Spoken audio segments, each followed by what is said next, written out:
everybody, happy Sunday. I hope that wherever you are and whatever you are doing, you are having an amazing weekend. If you want to go and watch the Chicken and Garden update, it's already been posted. We are talking about things taking on a decidedly autumnal feel. Yes, fall is not technically here yet, but we're starting to see signs in the garden, so go and check that out if you want to. Also, thanks to the amazing people that we met last weekend in Vancouver, BC for Fully Charged Live Canada. We had an absolute blast. After Fully Charged Live in San Diego, I think myself and the team, we were like on the fence as to whether we were going to do another Fully Charged. But after going to Vancouver and experiencing the lovely Canadians that came up and said hello, we are wanting to go back. We really are. If the show happens again, we definitely want to go back. In fact, I would quite like to live in Canada if there was a way that I could get myself and my partner to move to Canada. Yeah, let's just say I'm investigating the possibilities. Nothing more. I can't just up and leave, unfortunately. But that's not what I want to talk to you about today. What I do want to talk to you about today is route planning and long distance travel in an EV, and what the biggest thing for you is when we are long distance traveling in an EV. Obviously, last week I got to drive my F-150 Lightning full of camera equipment, and we had Em and we had Kate in there as well.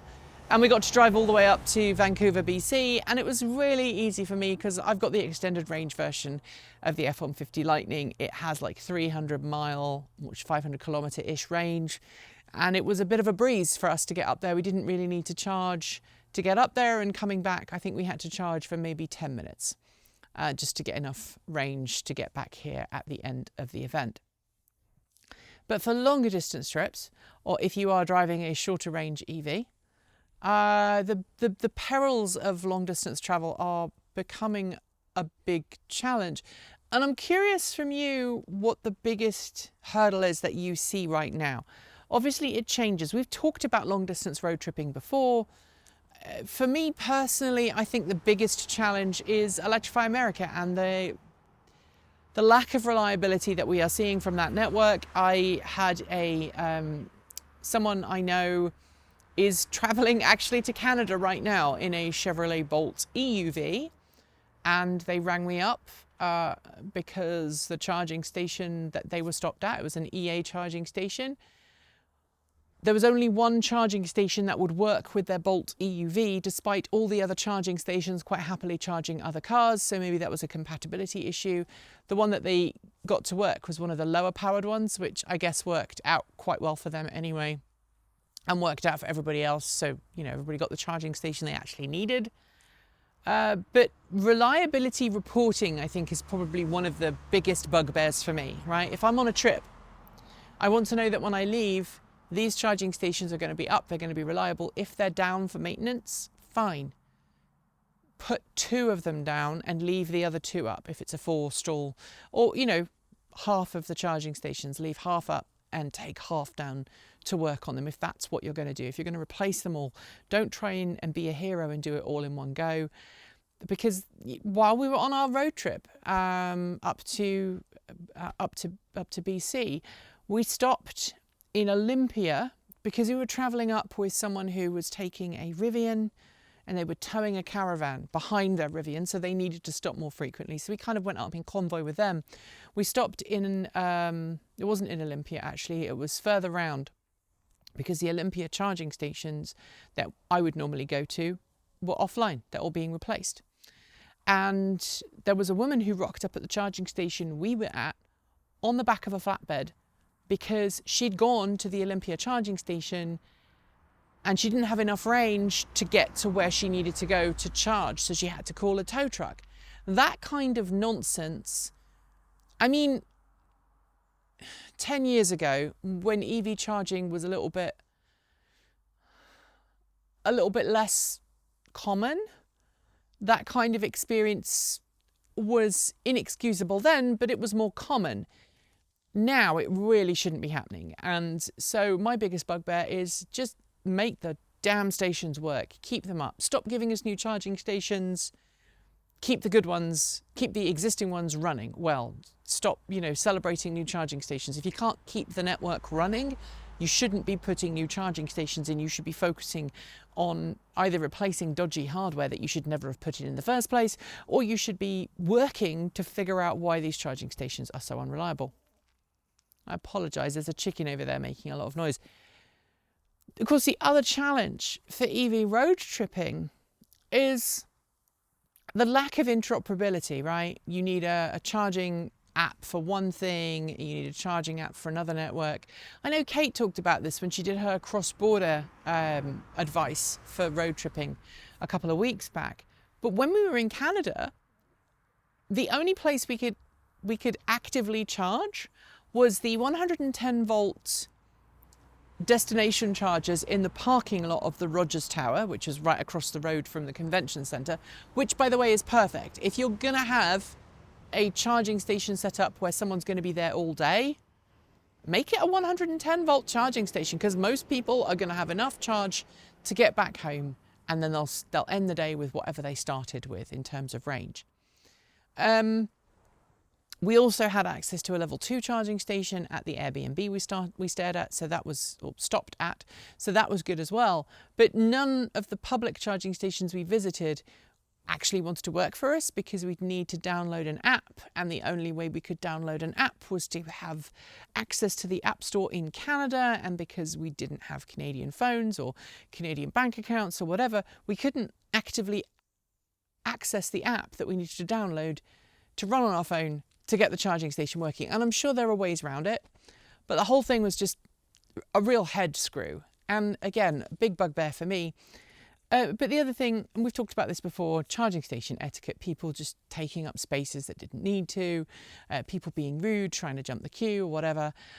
On my last trip to Vancouver, we didn't have any of that. So we were very lucky. Everyone was very courteous. Maybe it was the proximity to Canada for the charging stations, or maybe it was the time of day we were using it, or maybe it was just because it was all awesome people that we were with. And at one point I had a laugh because we turned up at a charging station, the charging station we actually needed to charge up at to get into Canada. And there was a Rivian with a trailer, there was us, and then 3 other Rivians. So it was an EVgo charging site with nothing but Rivians, at least until a Nissan Leaf turned up and charged up, and then an Audi e-tron jumped on after us. But for a while, it was nothing but electric pickup trucks, which I found very, very funny, and particularly amusing was the fact that all of the Rivians were the same colour of green. So yeah. Anyway, I would love to know in the comments below what your biggest bugbear with route planning or long distance travel in an EV is. Is it the lack of charging stations? Because I think queues are becoming a thing, certainly from my last experience, and certainly talking to the person who's driving to Canada as I'm filming this in a Bolt EUV.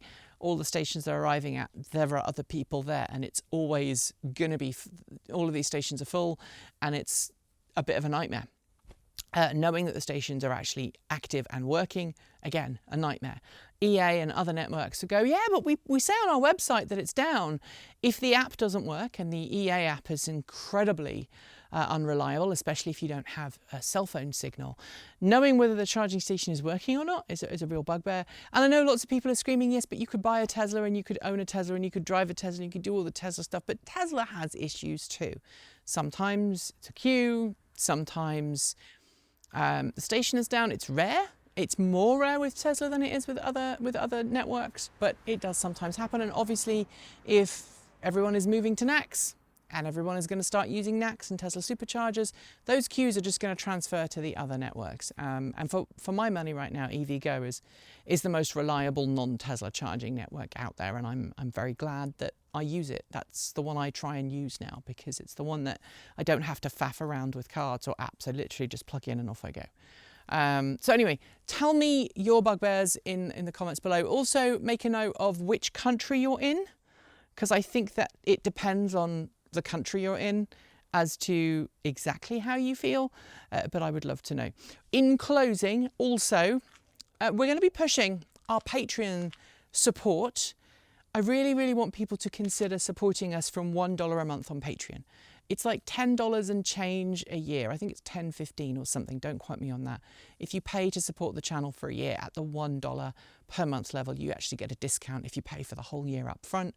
And if 1,000 people signed up to support the channel from $1 a month, we would be able to stop worrying about YouTube. YouTube has absolutely obliterated our ad revenue. It's sending all of the ad revenue that we used to get to AI-generated fake news machines that are literally stealing content from other people, putting obnoxious voiceover, computer-generated voiceovers over the top, and making outrageous claims like Elon Musk's Tesla has just invented a new flying car and it's going to change the world and it's coming next week, and Tesla's just been and purchased Ford, which was laughable. But anyway, please do consider supporting us if you can. And if you have thoughts, leave us a note below. You can reach out to us in the Discord chat room. You can reach out to us on Mastodon. Or if you're a Patreon supporter, you can reach out to us in the comments section there. I'm being bitten. The flying ants are out. It's that kind of late summer, early fall day. Not very nice. Anyway, if you want more, you can follow the links below, as I said, to support us with a YouTube channel membership or a Patreon subscription. You'll also find links to our Ko-fi, Bitcoin and Swag store, as well as that aforementioned Mastodon server. Scrolling on my right is the list of amazing charged up supporters, and shout outs go out to our V2G Patreon supporters: Alan Tupper, Andrew Martin, Bennett Elder, Brophy Wolf, Chris Maxwell, Cyprian Laplace, Dan Blair, Gordon C, Hey Esker, John Tremont, Carl Fox, Mark Eggleton, Peter Dillinger, Regine Fellows, Sean Tucker, Stefan Fremden, Stephen Williams, Tesla in the Gong, Paul Bricknell, Tony Moss, Carl Hodgson, Chris Center, Denny Hyde, Lance Schall, Linda Irish, Mike Weeder and Paul Nelson. And finally, big thanks to our off-grid supporters. They are Paul Conway, Kevin Burbridge, Stephen O'Donoghue, Jim Burness, Robert Flannery, Aaron Hahn, Ellery Hensley, Rory Litwin, JP Fagerback, Dave Kitchen, Andrew Glenn, Anonymous Freak, Chris and Michael Johnson, Clay Witt, CPU Freak 101, Eric Knack, Joe Bresney, John Henderson, Laura Reynolds, Marcel Ward, Matthew Drobnak, Nigel S, Reggie Watts, Will Graylin, and of course, Ian. Don't forget that we make content every Monday, Wednesday, Friday and Saturday on this channel. Sorry, on the main channel. This is the second channel. And then over here on a Sunday, you'll find us talking about chickens and garden, plus our Sunday musing, which is exactly what you just watched. I have a very fun top secret week ahead. I cannot talk about it. There is some cool content dropping from Fully Charged Live in BC. I'm going to be away for a bit of the week on a top secret mission. The video for that will drop a week later with any luck, fingers crossed. Shush, you won't want to miss it. Anyway, whatever you enjoy next, enjoy the rest of your weekend. I'll see you soon. And as always, keep evolving.